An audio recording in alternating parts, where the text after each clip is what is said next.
Welcome to the Event Engine Podcast. My name is Lee, and today we have on the show the one and only. It's Chloe Barnes. How are you today? I'm very well. Thank you for having me. Oh, well, I'm very, very glad to have you on the show. We have literally only just met. We're here at Event Tech Live, and you've agreed, nervously, but yes, hesitantly, to come on the show and just to share some of your own experience of the events industry. So before we do that, I would love to know what's brought you specifically to Event Tech Live, and then let's go into the time machine, into your background.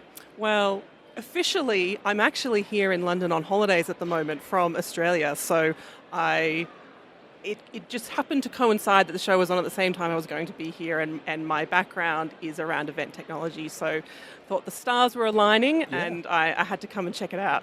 Yeah, so you basically are a fellow nerd and thought, you know what, I've just got to hang around with like-minded people. Well, These are my people. Well, let's jump in that time machine and let's kind of find out a little bit of history. What's your history in event tech and in events in general? So my history with events is predominantly in the corporate space within sort of large agencies working with corporate clients, association clients. Before that was, I actually started my career with a local council in Australia doing sort of big outdoor public events. Yeah. And then sort of transitioned into corporate events.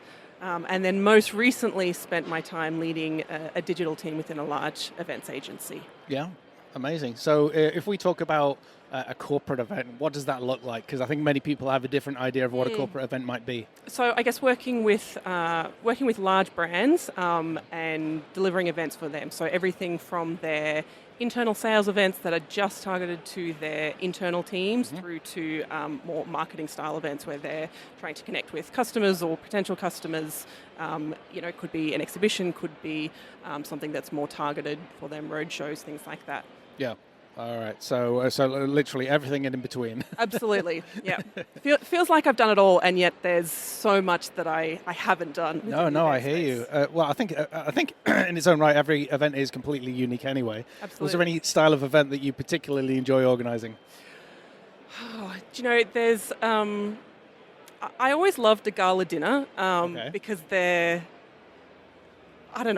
often a space where you can be a little bit creative and try something new, but being the nerd really that I am, event tech was always something that excited me, and being able to put something new into an event and see that come to life, that was always really exciting for me. Well, let's explore event tech then. So what was it that you were doing with the event tech agency?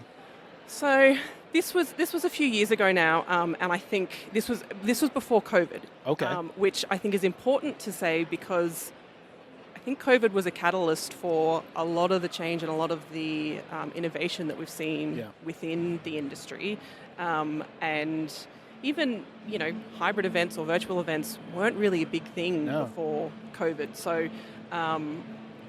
At the sort of the bulk of the time that I was leading that team was before COVID, and there was about a year or two that was during COVID, and it sort of covered everything from the registration process through to the on-site experience, the post-event analysis, and there were lots of different touch points from a technology perspective that I oversaw. And we were chatting beforehand. You said that you're quite into the data aspect of things.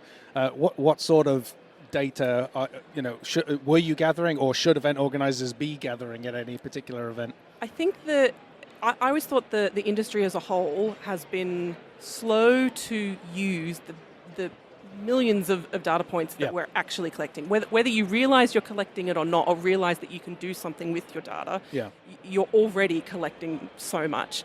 And I don't know that, I mean, there are certainly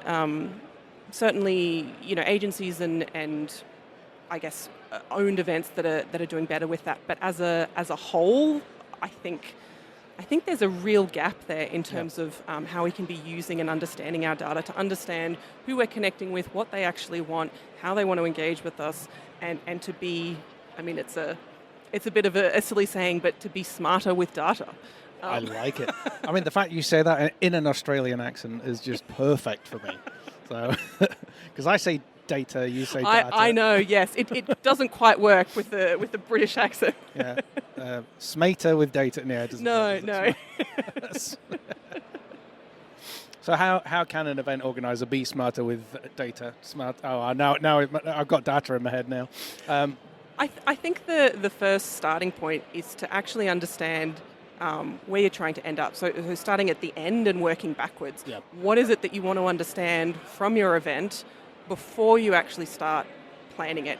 Because often it's difficult to retroactively come back and try to extract that information That's a good if point. you haven't first designed to collect it. Yep. And when I'm talking about collecting data, it doesn't always mean your personal information, because we know there are all sorts of restrictions around Sure. what we can and can't collect.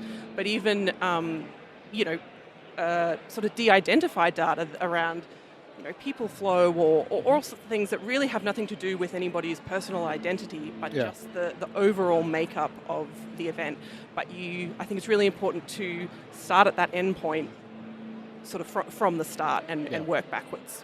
Okay, so it could be quite simply having sensors in a room and working out where the most footfall is, because if you as an event organizer, let's say I'm going to start with the end in mind, my end in mind is I want to know where the most valuable positions are in this building so that I can therefore prove that and sell it for higher. And charge more, exactly. Sell more, so I'm going to put these sensors in the room. This is all anonymous data, but I know now that the most footfall is in these areas, etc.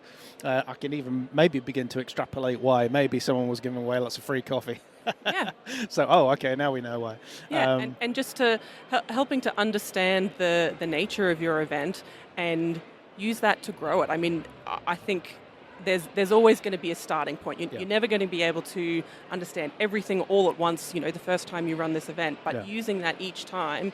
So this time I'm just understanding, foot flow.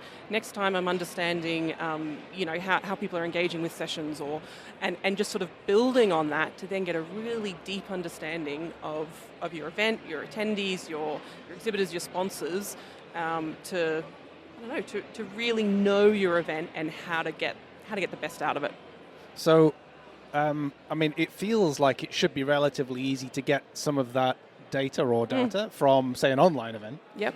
What are some of the ways of capturing that information in a more in-person environment? So I think it's utilizing some of the tools that are already out there, but utilizing them with that goal in mind. So, for example, the badging that you have, and you've got all of your sponsors that are engaging with exhibitors and scanning in people that they're connecting with. Not just using that as, well, this is a tool for your exhibitors so that they know who they've connected with throughout the event. Yeah. But using that and going, okay, so we had this exhibitor over here that connected with 75% of the attendees, and this one over here that connected with 10%, and this one's over here is telling me that it's a terrible show. I got no return on investment for being here. It's a waste of my time and money. But being able to look at that and go, well, why is it that you only connected with 10% of the audience? Is it the people that are actually on the stand and they spent the entire time on their laptop? Or, were you in a terrible spot and next year we need to make that a food station rather than an exhibit stand? Yeah. And, using that to understand it. So it doesn't even have to be something that you're adding on as an additional thing to use to collect data. It's using your existing things that you're already doing, but looking at them or utilizing them in a slightly different way. So there's me going for fancy sensors that probably don't exist, and you just highlighted the fact that we already have most of that information already. This event will know how many people are going to each stand. Well, not everybody, because we don't scan everyone, but at least for us, we'll know how many people are flowing through, and then the exhibitor has that higher level as well. Yeah. And then there are the super cool sort of sensors and things like that that you can sort of bolt on, but as a starting point, start with what you've already got. How can you utilize that to understand your event better? Start with whatever you've got. Yeah. And then go from there. Start with the end in mind. Look at what you've got right now to see whether you can achieve whatever it is the end is. Yep. And then look for the extra event tech if need be, and connect with people like yourself who are in the know to help find. It's a great point. Yeah. Look at what other people are doing. How are they understanding their event? And look at the the bigger events who've got the budget, who've got the resourcing to do all of the fancy things, and then scale it back for what you can afford or what's appropriate for your event, and start small. That's amazing. Start somewhere. Start somewhere. Well, this has been wonderful, highly educational, and I'm excited already. So thank you so much for your time, Chloe. What's the best way for people to connect with you, and then we should say goodbye? I think the best way is probably on LinkedIn. You can find worries. me. I'm, in Australia. I'm not in the UK, so that should help narrow it down a little bit. No worries. Well, folks, we'll make sure that we put a link in the show notes, and thank you so much for your time. Put it there. Thank you so much. Nice one. Thank you.